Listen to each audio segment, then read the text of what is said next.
Assalamualaikum warahmatullahi wabarakatuh. Selamat pagi anak-anak hebat. Salam kompak, mandiri, jujur, dan kreatif. Pada hari ini kita akan belajar tema 5, subtema 1, pembelajaran 2, muatan PPKN dan Bahasa Indonesia. Yuk kita belajar bersama. Tujuan pembelajaran hari ini ada 2 ya nak. Yang pertama, memahami keberagaman yang ada di lingkungan sekitar. Yang kedua, memahami informasi dalam teks percakapan. Indonesia memiliki keberagaman yang sangat banyak.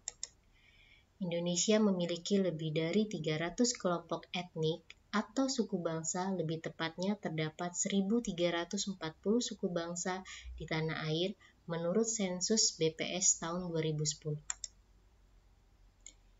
Ini adalah beberapa contoh keberagaman di Indonesia, dari mulai rumah adat, senjata tradisional, pakaian adat, dan tari-tarian yang beragam. Indonesia adalah negara kepulauan yang memiliki keragaman budaya, ras, suku bangsa, kepercayaan, agama, dan bahasa. Sesuai semboyan Bhinneka Tunggal Ika, maka meskipun memiliki keragaman budaya, Indonesia tetap satu. Keragaman yang ada di Indonesia adalah kekayaan dan keindahan bangsa Indonesia. Keren ya bangsa Indonesia itu. Perhatikan ilustrasi berikut. Edo dan Udin adalah teman sebangku. Edo berasal dari Maluku dan Udin berasal dari Jawa Barat. Ayah dan ibu Edo berasal dari Maluku, tetapi Edo lahir di Yogyakarta, sedangkan ayah dan ibu Udin berasal dari Jawa Barat. Sama dengan Edo, Udin juga lahir di Yogyakarta. Di Indonesia, daerah asal orang tua menjadi daerah asal kita, walaupun kita lahir di daerah yang berbeda. Tetapi daerah asal orang tua tetap dianggap daerah asal kita. Ini membuktikan Indonesia terdiri atas beragam daerah. Bagaimana kita harus bersikap dalam keberagaman? Sikap bersatu dalam keberagaman yaitu dengan keberagaman suku bangsa tersebut tidak akan menjadi masalah jika kita memiliki sikap toleransi.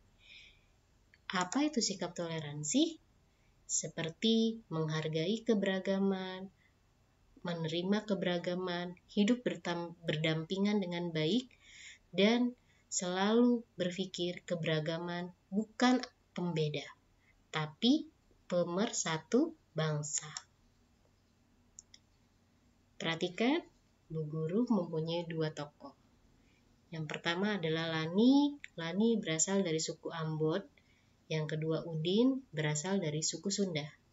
Lani dan Udin walaupun berbeda suku bangsa, tetapi mereka saling menghargai.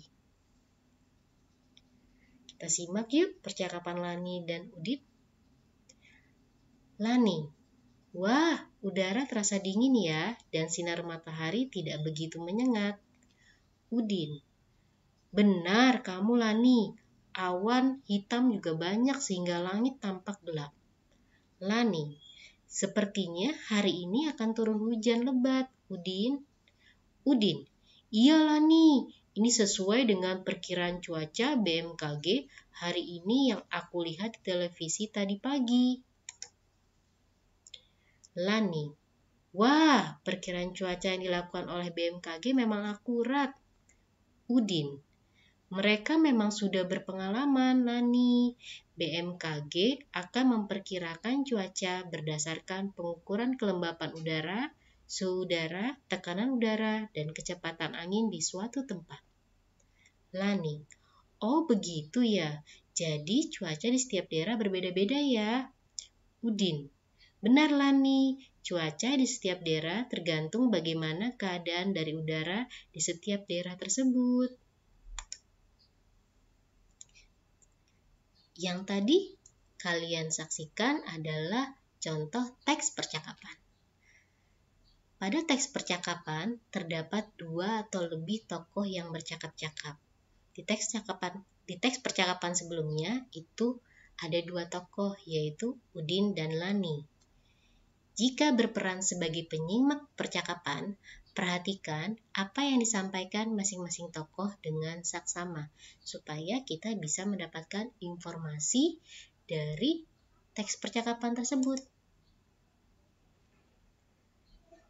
Informasi dalam teks percakapan Lani dan Udin yang tadi kita saksikan adalah BMKG akan memperkirakan cuaca berdasarkan pengukuran kelembapan udara, suhu udara, tekanan udara, dan kecepatan angin di suatu tempat. Itu informasi yang bisa kita dapatkan. Nah, dari informasi tersebut kita bisa membuat kosakata. Ada 4 kosakata yang berkaitan dengan cuaca nih. Yang pertama, kelembapan udara. Kedua, suhu udara. Yang ketiga, kecepatan angin. Yang keempat, tekanan udara. Kelembapan udara adalah jumlah kandungan uap air yang terdapat di udara.